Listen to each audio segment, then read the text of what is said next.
निरूपणाच्या माध्यमातून जे काही तुम्ही ऐकले तिथे एक क्षणभर थांबून तुम्हाला मी सांगावं असं मला वाटलं म्हणून मी थांबलोय, नाही तर त्याच्यात लगेच झाला असता. मी सुरुवातीला मंगलाचरण करताना जे श्लोक म्हटले त्याच्यानंतर मी गजर केला, तुम्ही काहीच बोलले नाही. तुम्ही बोलले नाही तर बुवा पुढे बोलणार नाही. तेव्हा काहीतरी ठरवा. तुम्ही जोपर्यंत बोलत नाही तोपर्यंत मी बोलणार नाही. तुम्ही बोलले तर पुढे कीर्तन होईल ना. गजर सगळ्यांनी जोरात टाळी वाजवून आणि जोरात आवाजात टाळ्या वाजवून गजरात टाळ्या वाजवायच्या. जोरात टाळी वाजवून आणि जोरात आवाजात जोरकस आवाजात तो गजर करायचा आहे.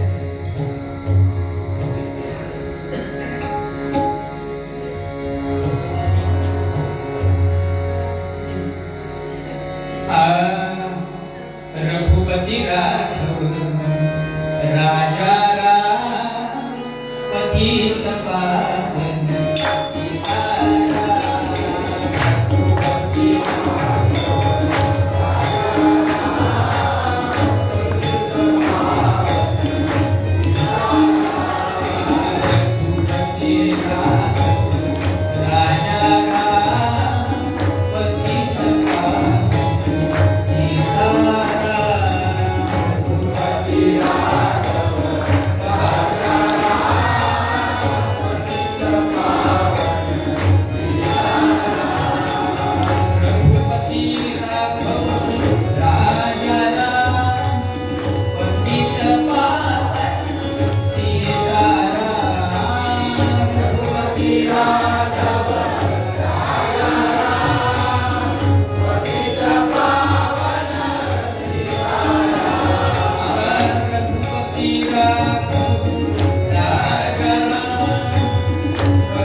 देव करील दया तयावरी देव करील दया तयावरी देव करील दया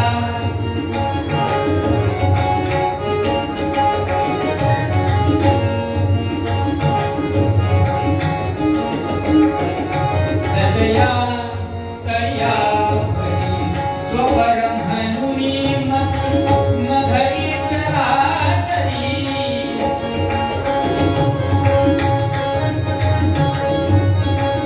स्वब्रह्मणुनी न धरी चराचरी निर्मल भावतया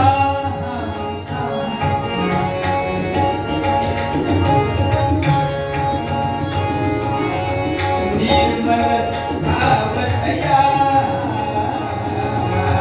देव करील दया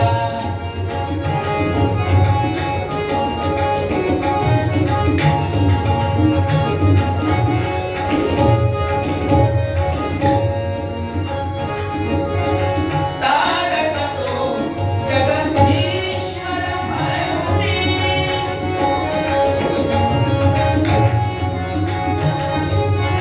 तारकतो जगदीश्वर म्हणूनी जाणुनी काधरी भया जाणुनी काधरी भया देव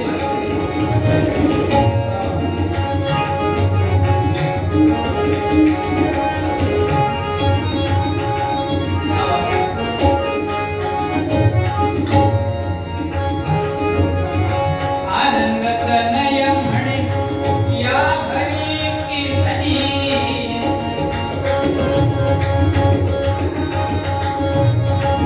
आनंद तनय म्हणे या हरी कीर्तनी काशी प्रयाग गया काशी प्रयाग काशी प्रयाग गया देव करील दया तयावरी देव करील दया तयावरी देव करील दया तयावरी स्वब्रह्मणुनी मती न धरी चराचरी स्वब्रह्मणुनी मती न धरी चराचरी निर्मल भावतया देव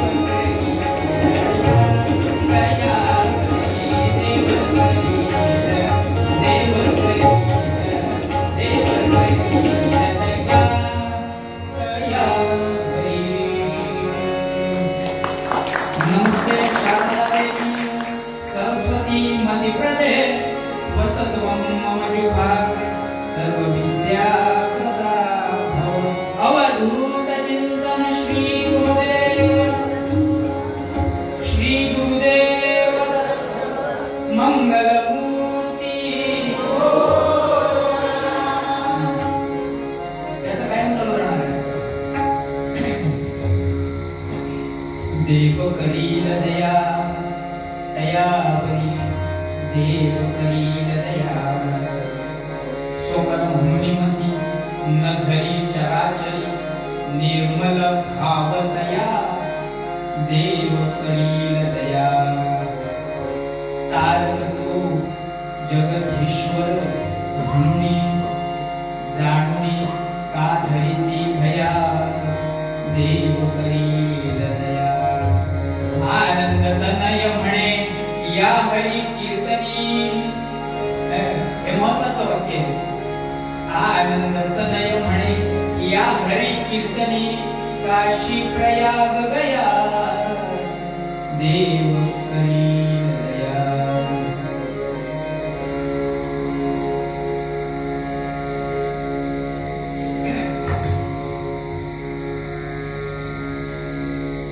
या ग्रामाचं महत्व वाढवणार अधिष्ठान आणि साऱ्या जगताचं दैवत,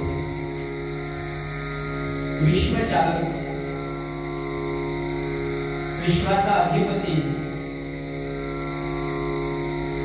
भगवान श्री स्वयंभू गणेशांना मी विनम्र अभिवादन करतो या ठिकाणावर. त्यांनी माझा नमस्कार स्वीकार करावा.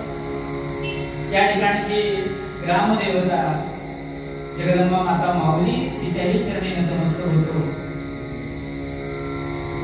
ज्यांच्या क्षेत्राखाली आपण आज या कीर्तन सेवेला सगळे जमलो आहोत त्या भगवान ब्राह्मण देवतेच्या चरणी नतमस्तक होतो. इतर सर्व देवता पंचायतन यांच्या चरणी नतमस्तक होऊन तुम्ही श्रोते जगदीश मूर्ती तेथे माझी उत्पत्ती केली.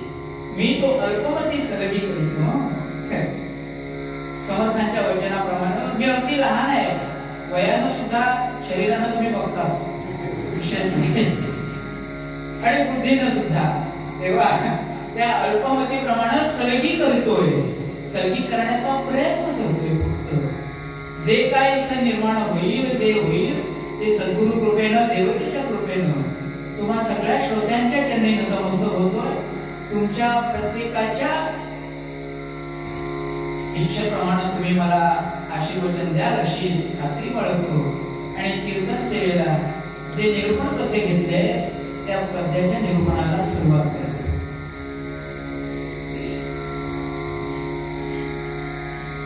एक संत कवी म्हणून आनंदतनय नावाचे होत गेले. त्यांचे पद्य आश्रित सगळेच आहेत भगवंताचे. मी भगवंताबद्दल बोलतो, कीर्तनकार ही उपाधी मला लागली आहे म्हणून भगवंत मला कळलाय असं नाही. तो कळवून घेण्याचा हा प्रयत्न आहे.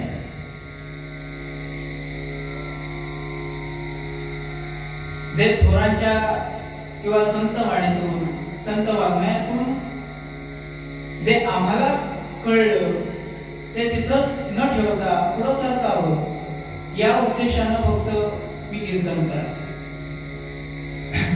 पदव्या मोठमोठ्या वाचून दाखवल्या. पदव्या ह्या फक्त वाचायच्या असतात.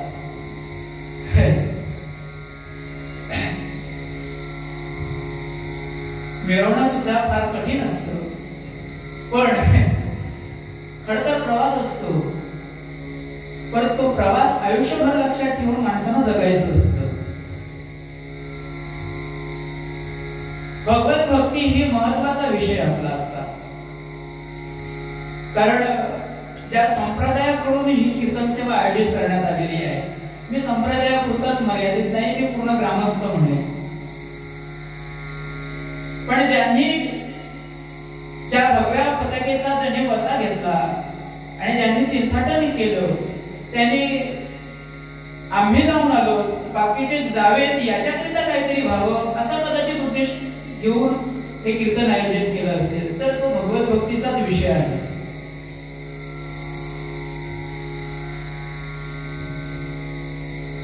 सुरुवातीलाच आनंदतनय म्हणतात की देव करील दया दयावरी. आम्ही सगळे भगवंताचे आश्रित आहोत आणि त्याचा आश्रय मिळावा, त्याचा कृपा आशीर्वाद आमच्या मस्तकी यावा हे आमचं काय मुख्य हेतू आहे. खरं आहे नाही की कुणाला वाटतं भगवंताची कृपा माझ्यावर नसली तरी चालते. मनापासून दोन प्रश्नांची उत्तर द्यावी लागतील तुम्हाला. पहिला प्रश्न आहे, किती जणांना वाटतं की देव आपल्या घरी यावा? हात वरती करा.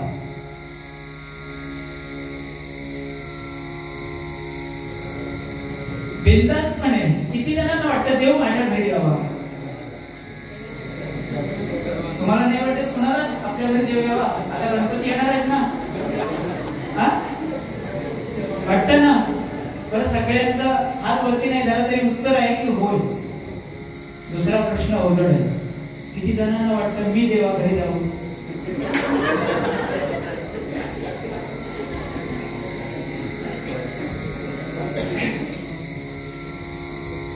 देव माझ्या घरी यावा, देव माझ्या घरी राहावा, मी देवाचाच होईल, देव माझाच व्हावा.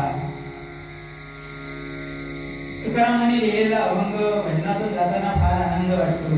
देव माझा माझा मी देवाचा.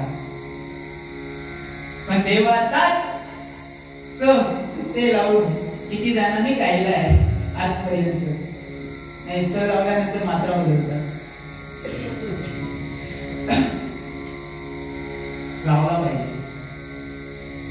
देव माझ्याकडे यावा अशी जशी माझी ती कल्पना आहे तसं मी देवाकडे जावं ही कल्पना प्रत्यक्षात आली पाहिजे. झालंच पाहिजे. का?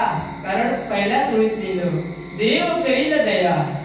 कधी केव्हा? अगदी सोप्यात 2 शब्दात कीर्तन संपून टाकू. दया हा शब्द उलटा वाचा. या छान. याद हा आपला शब्द बोली भाषेत आहे की नाही? इकडे जवळच गोवा आहे नाही का?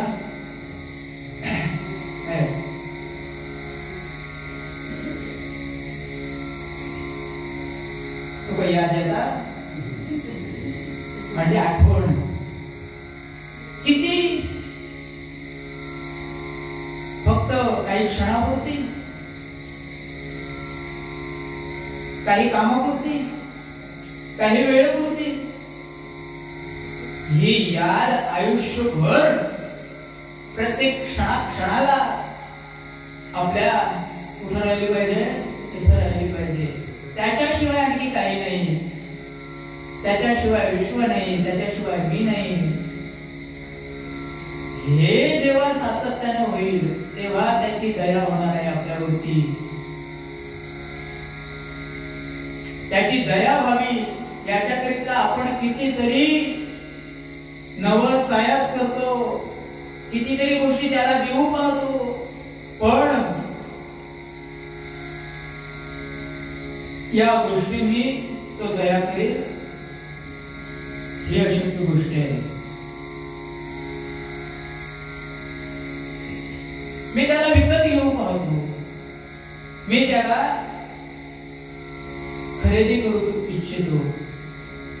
या सगळ्या गोष्टी चुकीच्या आहेत. देव करील दया दयावरी. तेव्हा सोपर म्हणून मती न धरी चराचरी.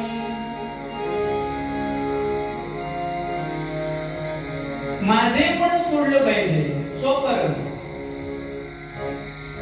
तो आणि मी हा भेद जेव्हा संपेल तेव्हा तो कळणार आहे. अगदी सोपे. आता आणखी थोड्या दिवसांनी उसळीचेच दिवस आहेत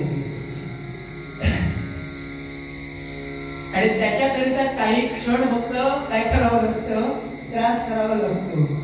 त्यात आम्ही चांगले चांगले अभंग गातो पण कळत नाही काय करायचंय.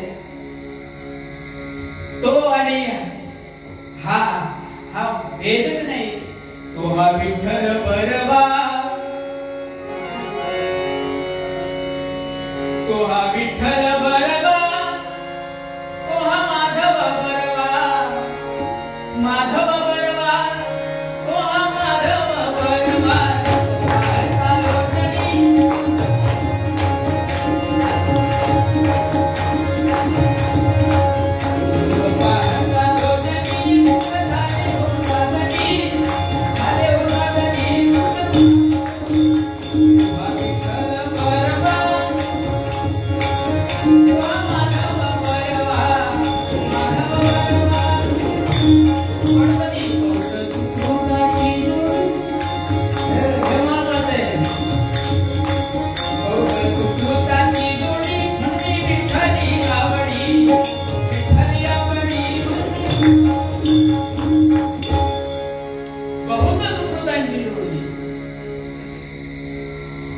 त्या दिंडीत बेभान होऊन असताना विचारलं, काय हो हा आपल्यासारखा केला तुम्ही? कसा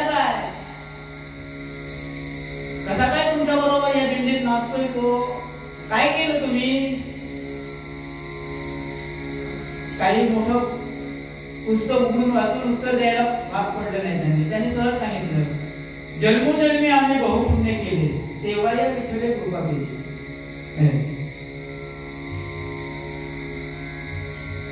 मी माझं म्हणून काही बघितलंच नाही. मी दुसऱ्याला कधी तुच्छ मानलं नाही. मी दुसऱ्याकडे केव्हाही तुच्छतेनं बघितलं नाही. तो माझा, हा माझा, तो माझा नव्हे, हा फेर मी कधी केला नाही. काही वेळा भक्तीत सुद्धा लोक विचार करतात कसं काय जायचं त्या मंदिरात, आपला थोडाच देव तो, आमचा हा, आम्ही तिकडे कसं जायचं. गडबड झाली. एक शिव भक्त आणि वैष्णव भक्त आज एकादशी. हे दोघे जण काय होते, घनिष्ठ मित्र होती, मैत्री होती त्यांची. आणि बोलता बोलता दोघे जण रंगात आले. म्हणाले सोयरीक जुळवायचं आपलं काय, आपलं दोघांचं. म्हणाले का असं का बोलतो. म्हणा काय नाही, माझ्या मनात विचार आला की तुझी मुलगी आहे, ती माझ्या मुलाला दे म्हणलं.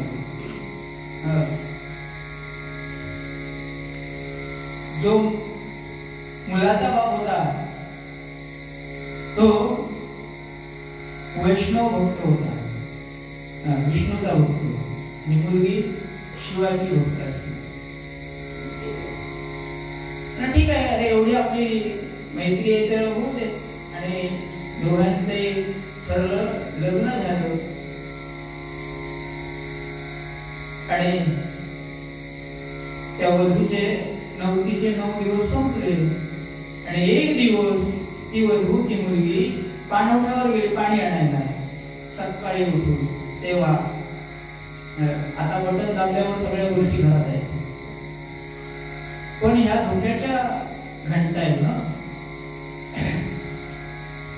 ती पाणवठ्यावर गेली आणि मामांनी सकाळी उठून बसले.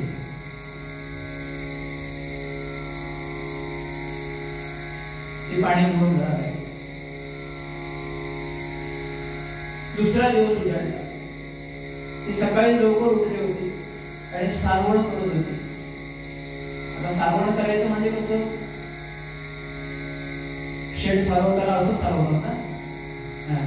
इकडे पद्धत काही वेगळी, कारण 10,000 कोसावर बदलतात. आमच्या इकडे माणसं मेल्यावर जातात, तुमच्या इकडे. तर त्यांनी सारवण करत होती ती सुनबाई. आणि मामांजी उठून आले. अरे म्हणाले, बघितल्याबरोबर बोंब मारली. अगं काय करते हे असं आडव्या हाताचं आमच्याकडे म्हणाले चालत नाही. हे असं आडवं काही नाही आमच्याकडे, आम्ही कसे आहोत वैष्णव. तिने बिचारीने तसंच ठेवलं, जवळ केलं ते शेट टाकून दिलं. दुसरा दिवस परत उजाडला. मामांनी सकाळी उठले. ती उठली होती, ती पानावर गेली होती, ते बसले होते. ती पाणी घेऊन आली आणि मामांजी दात जात होते. तिनं बघितलं आणि ओरडले, ओ मामांजी थांबा म्हणाले, काय करताय काय, आपल्याकडे आडवं चालत नाही. हे आडवं चालत नाही म्हटलं बरोबर. दात घासायचं म्हणून काय झालं, आपण वैष्णव पंढरीनाथ. मी कोण, माझा जन्म कशासाठी आहे, ज्यानं मला इकडं पाठवलंय तो विविध रूपानं नटलाय. त्याच्यात भेद नाही, भेद मी केलाय. कारण मी प्रत्येक वाराला बदलतो, इकडं जा तिकडं जा असं करत असतो. कारण एका वाराला थांबणं आमचं काम नाही. आमचं जसं काम आहे तसं आम्ही जगतो. जी इच्छा आहे, सोमवारी आपल्याकडे इच्छा प्रकट झाली. सोमवारी आम्ही महादेवाच्या मंदिरात गेलो. तिथं आम्ही सांगितलं की इच्छा आज माझी आहे ती पूर्ण झाली पाहिजे. संध्याकाळपर्यंत वाट बघायची, रात्र गेली. दुसऱ्या दिवशी मंगळवार ठरलेला आहे, चला रेडीला गणपती.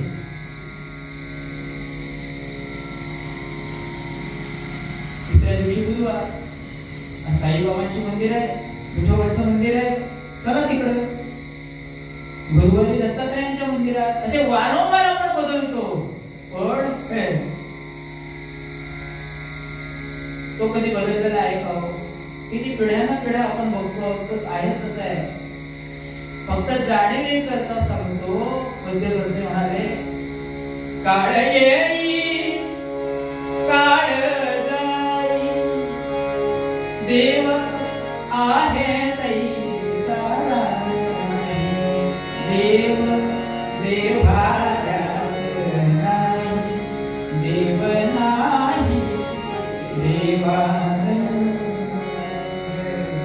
काळी काळ जाई देव आहे तैसा तो आहे तर त्याच्यात काय बदल आहे. फक्त काळाप्रमाणे मी बदललो. कारण वाक्य माहित आहे ना, काल आहे तसं नाही ना, बदला जरूर बदला, बदललं पाहिजे. पण माझा देव, माझा धर्म, माझं राष्ट्र हे फार महत्वाचे आहे.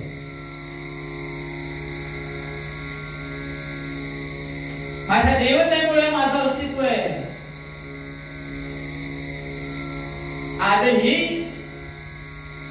विज्ञान कितीही पलीकडे पुढे गेलेलं असलं, कितीही पलीकडे जाऊ द्या विज्ञान, तरी अध्यात्म हे फार बळकट आहे. विचार सांगतो, असली मंडळी नावं घेतो म्हणजे मला कोणी आहेत की माहित नाही, फक्त विधान करण्याकरिता आहे या गोष्टी. फक्त अगोदरच सांगतो, अगदी उच्च शिक्षित झाला, जगाचा न्याय त्याला कळतोय, आता तो न्याय करण्याकरिता तत्पर आहे, पदवी मिळाली, वकील.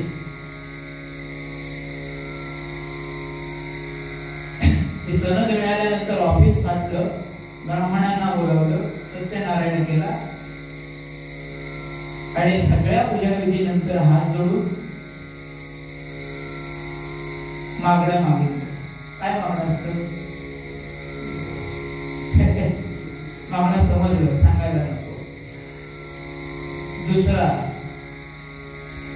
जरा बुवा धडपडला तर उचलून काय करा तुम्ही, कोणाकडे घेऊन जा? वैद्याकडे की डॉक्टरकडे? डॉक्टरकडे. मग त्याला या देहाचं ज्ञान झालं, त्याने त्या गोष्टीची पदवी मिळवली, बरोबर. पण त्यानेही दवाखाना टाकला, सत्यनारायण केला आणि हात जोडून सांगितलं, लोक आता निघून द्या.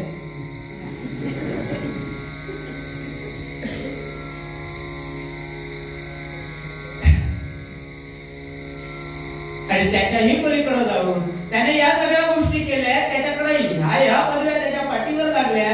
म्हणून आपण एखादा रोगी त्याच्याकडे घेऊन जातो, त्याच्यावरती तो उपचार करतो आणि त्या उपचारांती तो सांगतो, सगळ्या गोष्टी करून झाल्या की आमची प्रॅक्टिस संपली. आतापर्यंत केली ती सगळी प्रॅक्टिस होती, म्हणजे शिकून काही, आता हे सगळं संपलं, आमचं विज्ञान संपलं, आता सगळी जबाबदारी याची. मग आता इकडं हात दाखवला तो कोणाकडं? स्वतःच्या बापाकडं की या जगाच्या बापाकडं? मग सगळ्यात कोण मोठा आहे हो?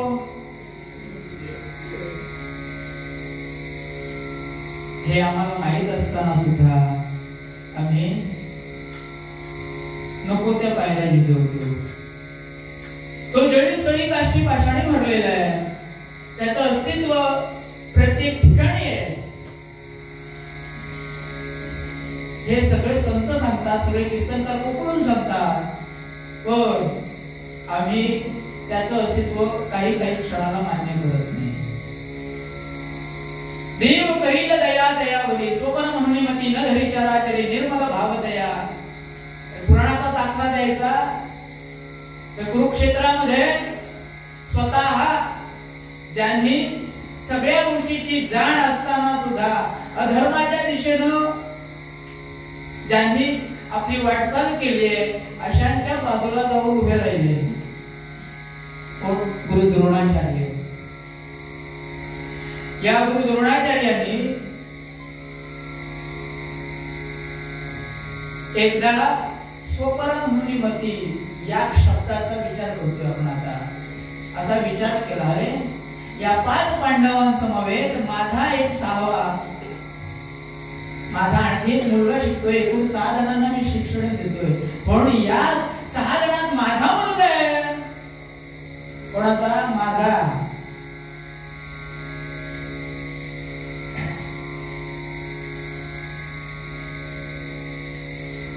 मग त्याला काहीतरी मला शिकवता आलं पाहिजे. यांच्यापेक्षा काहीतरी थोडंसं ज्ञान त्याला जास्त असतं तर असा विचार आला फक्त. आणि हा विचार आल्यानंतर कसं शिकवावं, कारण तेव्हा गुरुकुल पद्धती होती, ती पद्धती फार छान होती. त्यामुळं सगळ्या गोष्टी मुलांना आपोआप अवगत होत होत्या. आता चांगली पीएचडी केलेल्या मुलीला घरी स्वयंपाक करता येणार नाही नीट, कारण त्या गोष्टीत रममाण झालेली, त्या गोष्टीचं ज्ञान तिने चांगलं मिळवलं. पण घरी केलेल्या भाजीत किंवा आमटीत किती मीठ घालावं माप असतं का हो कधी? सगळ्या रेसिपी मोबाईलवर बघता येतात. मोबाईलचा विषय काढणं म्हणजे कठीण आहे, कारण त्यांनी अगोदर सूचना दिली. पण हे करू नये याच्याकरिता हा विषय. सगळ्या गोष्टी करता येतात. हे काढलं तेवढं, हे टाकलं की तेवढं असं प्रत्येक वेळा मापून टाकते का कुठची गृहिणी? सहज उचलून टाकते आणि बरोबर होतं.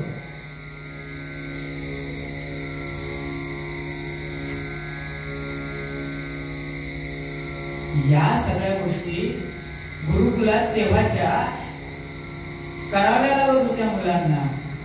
तिथं राहणाऱ्यांना शेण सारवणं, सडा कालवण करणं, रांगोळी घालणं, पाणी आणणं, जेवण करणं, या सगळ्या गोष्टी करून नंतर शिक्षण मिळत होतं. तशीच ती पद्धत होती असल्या कारणानं त्याने विचार केला, मुलं पाणी आणायला जातात. पाणी आणायला जाताना काही क्षण माझा मुलगा लवकर येईल असा विचार त्यांनी केला. आणि आता लवकर यायला एकाच वेळी गेलेली मुलं मागं लवकर कशी येतील? जाताना एकाच वेळी जात आहे, मग मागं लवकर कशी येतील याचा विचार केला.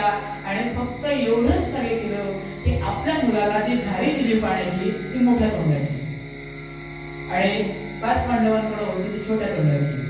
व यानं होतंय काय? यानं होतंय एवढं की पाणी भरताना छोट्या तोंडाच्या झारीला जास्त वेळ लागत होता, मोठ्या तोंडाची झारी पटकन भरवली. आणि तेव्हा कसं त्याचं झालंय की आपलं उरकून झालं म्हणून वर आणणं हे नव्हतं. काम म्हणजे काम झालं ना, भरली माझी झारी, चला. मग त्यांची लवकर झारी भरली, तो लवकर आला. तेवढ्या क्षणात त्यांनी त्याला काहीतरी शिकवलं. आपला मुलगा लवकर आल्यानंतर त्याला तेवढ्या क्षणात त्यांनी काहीतरी शिकवून फक्त मोकळं करायचं. तोपर्यंत येण्यापर्यंत झालं. हा दुराचार केला, हे वर्म आड आलं कुरुक्षेत्रामध्ये.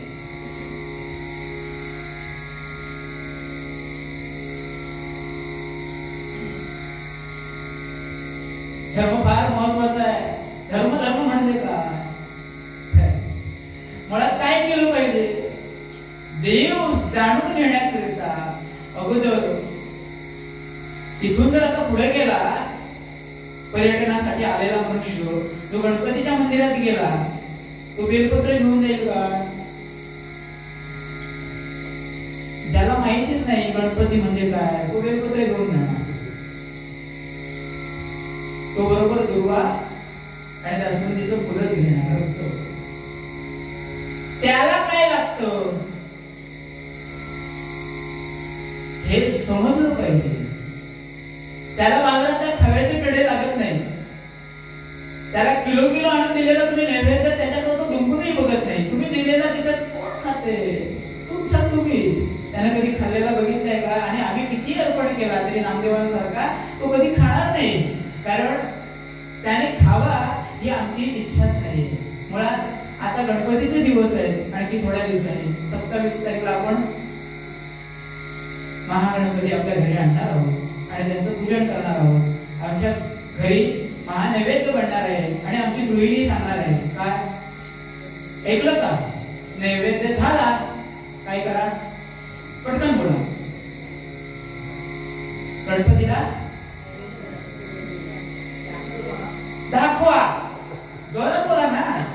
हेच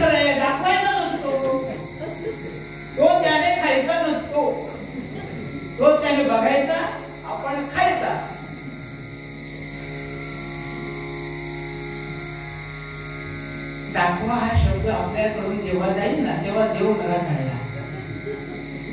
कळलं? अगदी सोप्या भाषेत सांगतो. काही अवघड आहे का? नाही. काही गडबड आहे माझ्या बाबतीत एकदा असं झालंय. खरं सांगतो. मी खूप असं काही सांगत बसलो. मला वाटतं हे सगळं चाललंय, चांगलं चाललंय. आणि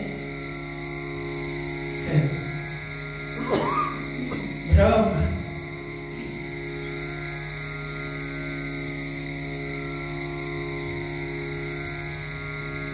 अंगाशी आला नंतर तो विषय. मी अगदी शांतता पाहिली आणि मी म्हटलं बरं का, कळलं का? कळलं का म्हटल्यानंतर ते म्हणाले तुम्ही जे काही सांगितलं हे सगळं सत्य आहे, पण आम्हाला कळलं असं तुम्हाला वाटतं, हा तुमचा भ्रम आहे. पंढरीनाथ तेव्हा असं व्हायला नको. बरोबर ना? कळतंय ना? जे तत्व आहे, जे दैवत आहे, ते दैवत मला कळावं, त्याला काय लागतं हे कळलं. फलम फुलम पुष्पम तोयम. फळ, पुष्प, तोय म्हणजे पाणी, फल म्हणजे फळ, पुष्प म्हणजे फुल. या गोष्टी त्याला खूप प्रिय आहे. आणि त्याच्याही पेक्षा सगळ्या गोष्टी आपण जगातल्या त्याला आणून देण्यापेक्षा सर्वस्व त्याला आणून देण्याची आपली तयारी जरी असली तरी एक आपली तयारी नसते का? सोपण अर्पण करण्याची. हे तेव्हा मी त्याला अर्पण करण्यासाठी तत्पर होईल. म्हणून मी पहिल्या सुरुवातीलाच विचारलो, देव किती लोकांना आपल्या घरी यावासा वाटेल आणि देवा घरी आपण किती जणांना वाटेल की आपण जावं, सोपण अर्पण करावं. देवा घरी जावंसं म्हणजे मी तुम्हाला असं विचारलं नाही, अजिबात नाही, माझी कल्पनाच नाही. देव माझा व्हावा, मी देवाचा व्हावा, ही माझी इच्छा आहे. याच्याकरिता माऊली सुद्धा सुंदर म्हणाली हो की माझं म्हणण्यापेक्षा त्याला एकदा अभ्यास करण्याकरिता वारंवार त्याच्याकडे तू गेला पाहिजेस. कसं वारंवार? इकडे तिकडे बदलू नकोस, त्याचा हो ना.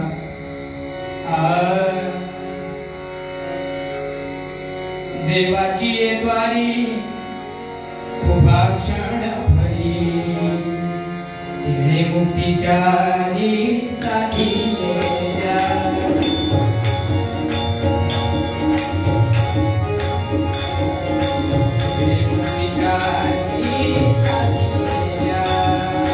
हरिमुखे म्हणा, हरिमुखे म्हणा, याची गणना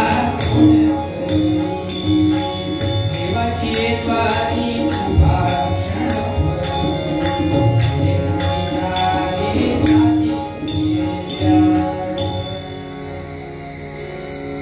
देवाची द्वारी उभा क्षण भरी. एक क्षणभर तरी भगवंताच्या द्वारामध्ये जा, अशी आमची कल्पना आहे. पण माऊलीला काय अपेक्षित आहे? आलेला प्रत्येक क्षण जीवनातला त्याच्या द्वारामध्ये काय कर घालव. शक्य आहे का? किती कामं पडलेली आहे. इथं मंदिरामध्ये येऊन टाळमुटापणा करणं एवढं सोपं नाही बुवा. मंदिर इथंच आहे, देह देहाचे मंदिर, त्यात आत्मा परमेश्वर. तो अविनाशी आहे, तो इथं बसलेला आहे, तो इथं बसलाय, फक्त जाण नाही. आम्ही काय करतो? अशी काही उचली मारतो की बाहेर सगळं टाकतो, बाहेरच सगळं बाहेर सोडून देतो. पण तो जो भगवंत कळला की त्याचं नाव उलट दिशेनं, सहज म्हटलं कुणीतरी काय चार तोंडाने बोलतोय रे, की राग येतो आपल्याला. पण मुळात चार तोंड आहेत आपल्याला, किती? चार वाण्या आहेत, म्हणजे चार तोंड आहेत आपल्याला. परा बेंबीकडे, पश्चेती हृदयाकडे, परा पश्चेती मध्यमा आणि वैखरी मी बोललो, तुम्हाला कळलं तरच तुम्ही बोला. पुंडलीक वरदा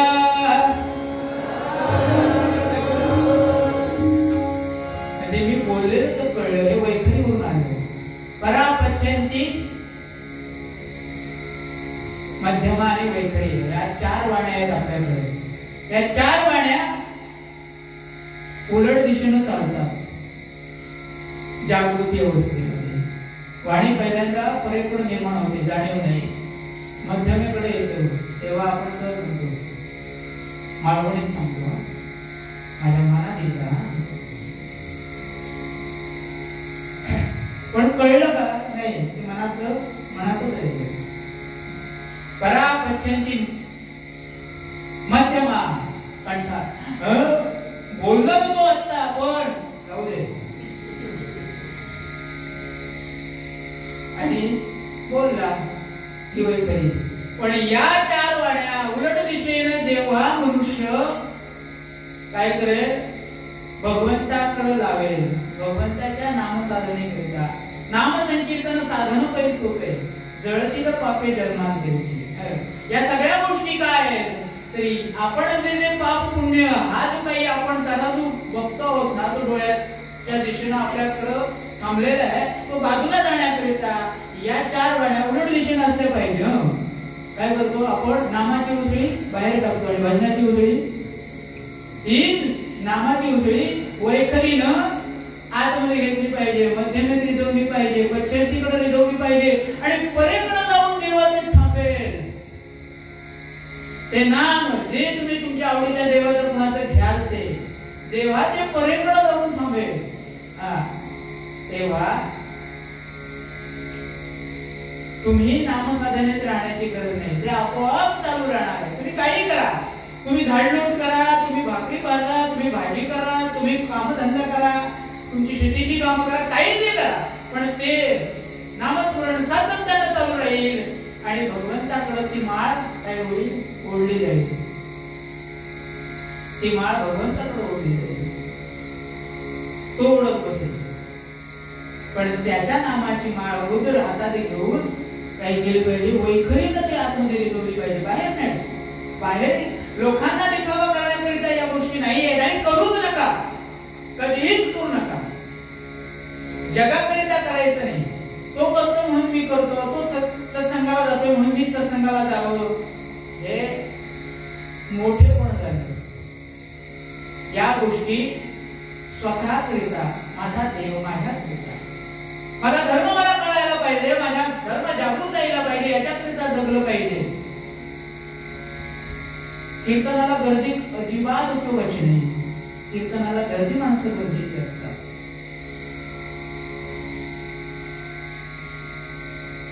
आम्ही गर्दी बघून कधी कीर्तन केलंच नाही आणि करणार आहे. मी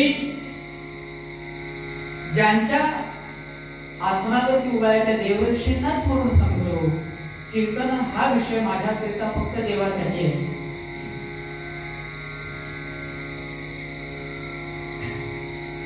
जगायचं भगवंताकरिता. मला इथं बघून फार आनंद वाटला. खऱ्या अर्थानं तुम्हा सगळ्या माऊलींना पुन्हा एकदा नमस्कार करतो की ज्या भारतीय संस्कृतीमध्ये, हिंदू संस्कृतीमध्ये आपल्याला कपडे सुद्धा काय परिधान करावे याला सुद्धा मान्यता दिलेली आहे. बघा, पूजेकरिता सुद्धा ब्राह्मण सांगतात की यजमान कोणत्या कपड्यात असायला पाहिजे, त्याच्याबरोबर असणारी त्याची धर्मपत्नी कोणत्या कपड्यात असली पाहिजे. आता फॅशन आहे, इथे येऊन पाश्चात्य लोक आपले कपडे परिधान करतात. इथे इकडचे काही स्त्रिया फोटो काढून व्हायरल होत आहेत, वृत्तपत्रातून येत आहेत, पण आमची लोक त्यांचं अनुकरण करतात. मी आताच काही दिवसापूर्वी आपल्या याच सिंधुदुर्गामध्ये एका चांगल्या नवीन उदयास येणाऱ्या देवस्थानाकडे गेलो होतो. तिथं जाऊन मी थोडासा आढावा घेतला. तिथल्या असणाऱ्या मला पुजाऱ्यांनी बऱ्याच काही गोष्टी सांगितल्या. हे आम्ही का करतोय हे अधिष्ठान का मांडलंय याच्याबद्दल ते बोलले. बोलता बोलता ते मला सहज बोलले. मी खरं ते सांगतो, एक प्रश्न सांगतो, म्हणजे याच्यापूर्वी काही खोटं बोललेलो नाही ना. ते मला म्हणाले की हा जो आमचा उठाव आहे तो याच्याकरिता आहे की धर्म जागृती आहे, आपली संस्कृती जपण्याकरिता आहे. म्हटलं तुम्ही काय केलंय? ते म्हणाले आम्ही असं मज्जाव केलाय की इथं जर यायचंय दर्शन घ्यायचं असेल, कारण यांचे खूप भक्त झाले, मी देवस्थान नाव अजिबात सांगणार नाही. इथं आल्यानंतर भारतीय संस्कृतीचा पेहरावा आणि आपल्या हिंदू धर्माला साधेल असा पेहरावा केलेल्याच व्यक्तीला फक्त दर्शन घेता येईल. मी म्हटलं किती महिने किती वर्ष झाले या अधिष्ठानाला? इथं 1 वर्ष झालंय. किती लोकांना सांगितलं?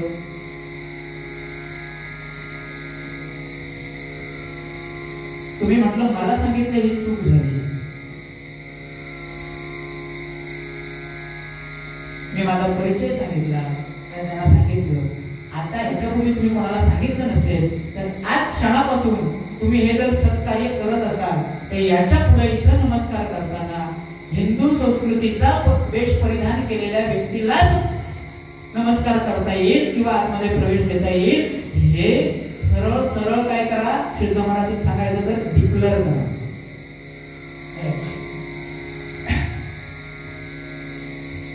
कारण आम्ही आमच्याकडे गर्दी वाढावी म्हणून जर आम्ही ती येईल त्याला तसं जर स्वीकारलं तर काय त्याचे हळूहळू प्रसार तो होणार. तिथं कसंही गेलं तरी चालतं. काय बिघडते? काय बिघडते? काय माझा देव आहे, माझ्या देवाकडे मी जाताना याच पद्धतीने जाईल.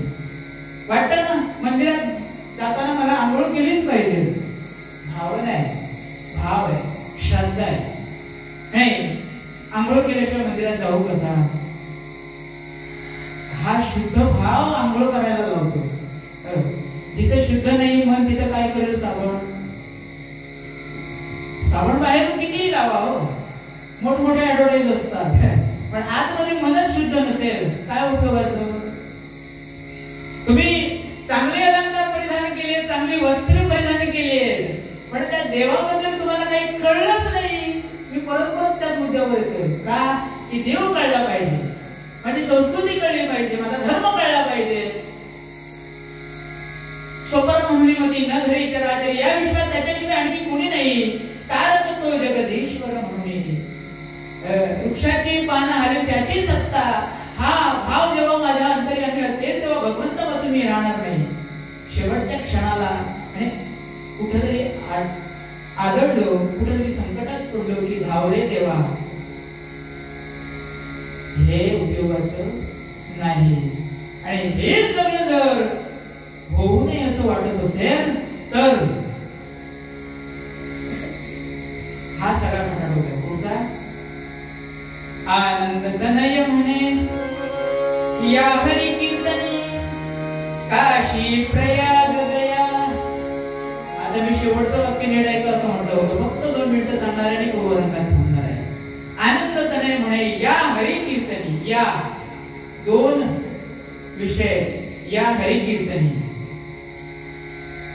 कीर्तन, प्रवचन, भजन ते स्पर्धेचं नसावं. स्पष्ट आहे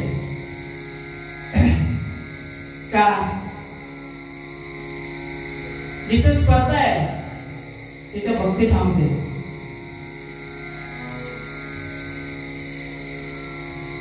फक्त माणूस असाच असतो, मी कसा पुढे जाईल, भक्तीनं गायलं जात नाही.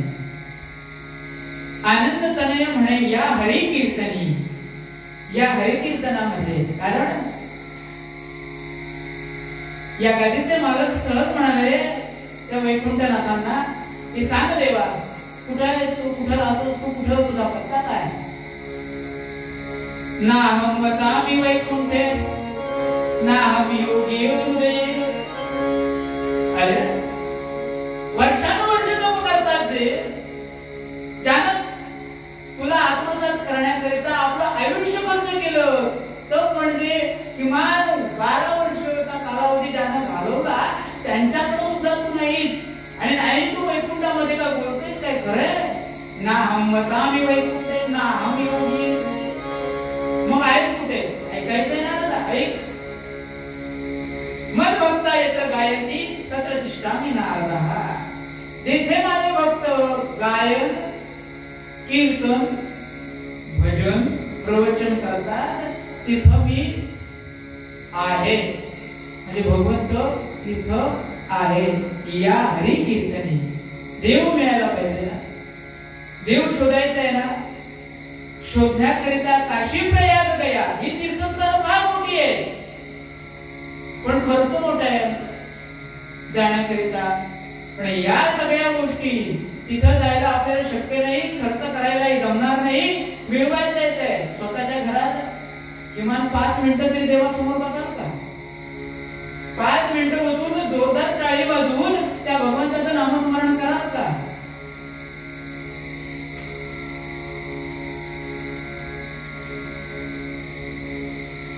हे जमत नाही. मला माझ्या घरात ते करणं शक्य. किती काम आहे, काम पुढे जमत नाही हो. काम करताना कारण अरे देता घेता वदनी कास गीता. देताना राम म्हणा, घेताना राम म्हणा, बोलताना राम म्हणा, चालताना राम म्हणा. सहज बोलता येतो, सहज. आणि आता तर क्षणाक्षणाला 5-5 मिनिटांना हे विषयाचे वाचत करणं विषयाचे उचलल्याबरोबर ठरव हे बंद करा. आणि तुमच्या देवतेचं नाव घ्या किंवा किमान नमस्कार म्हणा. नमस्कार एक शब्दाची ताकद फार मोठी आहे. बघा जमलं तर करून, आणि कधी भेटलो तर सांगा पुन्हा. फक्त नमस्कार केल्यामुळं आयुष्यभर वैद्यकीय येणार होतं. त्या पांचाळीला सौभाग्य लाभलं. जाऊन भीष्मांच्या चरणी नमस्कार केल्यानंतर एका नमस्कारानं, हा नमस्कार केल्यानंतर तुम्ही मोबाईलवरती समजा तुमचा एखादा कोणीतरी शत्रू असेल आणि तिकडून त्याने ठरवलं का आता जमतील तेवढ्या शिव्या हसडणार. तुम्ही नमस्कार केल्यानंतर तो 80च्या स्पीडनं मागे राहणार. काही क्षण थांबणार आणि काम करेल आपलं, पण काही क्षण थांबणार. नमस्कार बघा करू, उद्यापासून सुरुवात करायची. बरोबर फोन आल्यानंतर अजिबात हॅलो करायचं नाही, नमस्कार. हे वाईट आहे. आता घरात अजिबात खेळणं आणायला लागत नाही. मुलांच्या पुढे ढकललं, आवाज बंद, घे.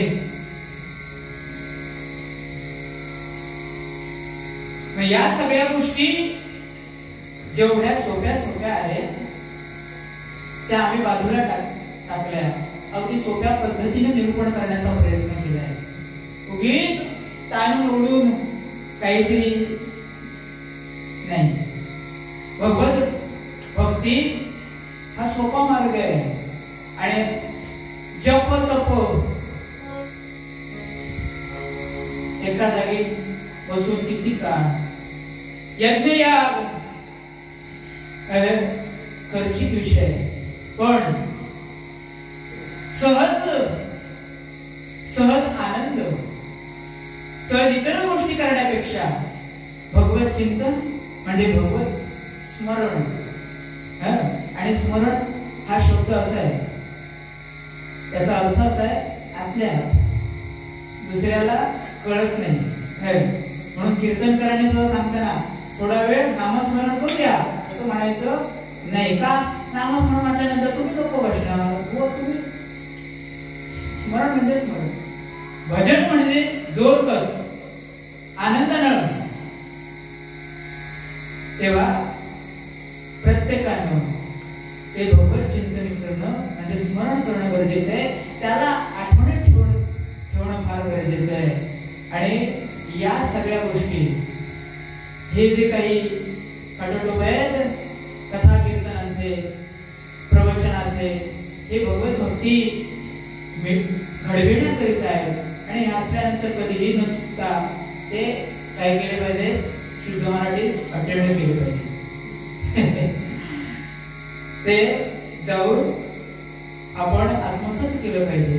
श्रवण ही फार मोठी भक्ती आहे. नवविधा भक्तीमध्ये एक नंबरची भक्ती आहे जी तुम्ही आता करता. व 2 नंबरचा म्हणजे दुसऱ्या भक्तीच्या पायरीवरचा नाम श्रवण कीर्तन विष्णू स्मरण तिसरी. या 3 पायऱ्या जर पक्क्या झाल्या आपल्या जीवनामध्ये, विचार करा, अगोदर ऐकावं लागतं.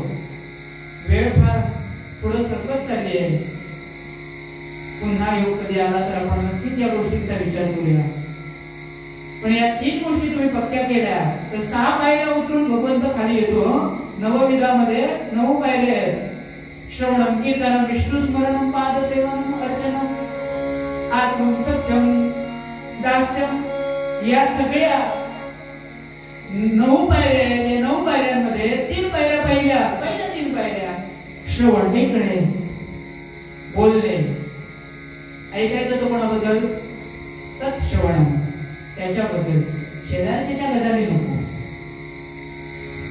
तत्कीर्तनम, बोलायचं तर त्याच्याबद्दल. तत्स्मरण, त्याच्याबद्दलच स्मरण असावं. म्हणून मूळ पद्यामध्ये आपले पद्य करते सांगतात, देव करी दया दया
अवधूत चिंतन श्री गुरुदेव